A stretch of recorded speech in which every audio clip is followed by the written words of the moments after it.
Now that a living legend in the automotive world and I are BFFs, I've gotten a little curious about other relationships in the automotive world.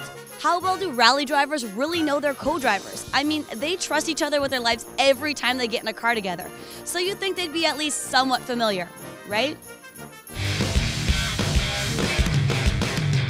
Crown Royal and water. Elvis. No idea. Pass. An excellent question. Probably me. Yeah, probably Frank. Pushy. Yeah. No, not really. Not today. Introducing Pat the Rocket Richard.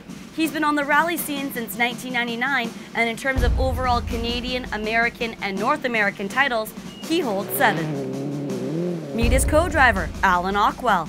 Don't let his youth fool you. Coming from a rally family, he first started co-driving at the tender age of 9. Speaking of rally families, you can't overlook 6-time Canadian and 4-time North American champions, the Sprongles.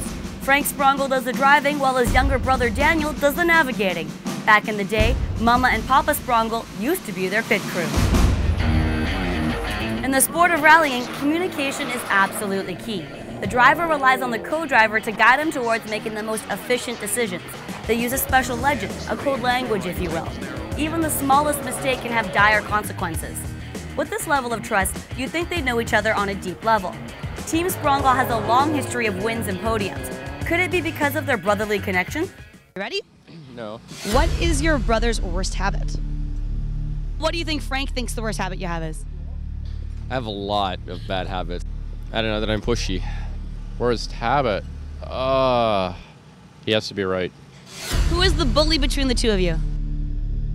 It's probably me. Oh, he is. And do you think he'll agree that you're the golden child? Probably.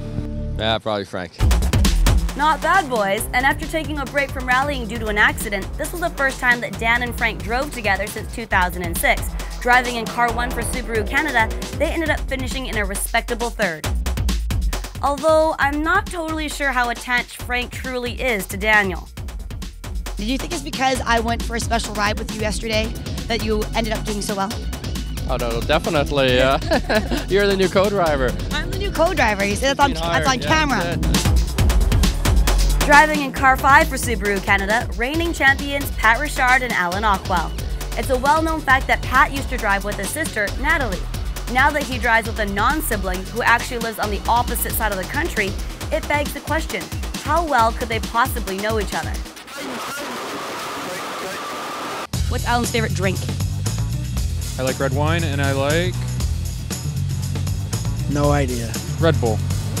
What's Alan's kryptonite? What would Pat say you have that his sister didn't as a co-driver? What did I have that his sister doesn't have? What? I know, that's the first thing that came to mind. But What's Pat's kryptonite? Pat's kryptonite. Crown. Doesn't have kryptonite? He doesn't have many shortcomings, that's for sure. And what do you think he said made him better than your sister at co-driving?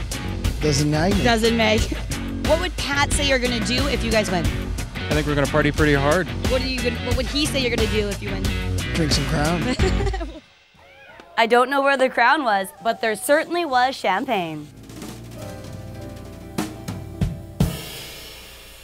Well, it turns out that knowing your co-driver personally doesn't necessarily translate into your podium finish, although the Sprongles proved that it can't really hurt either.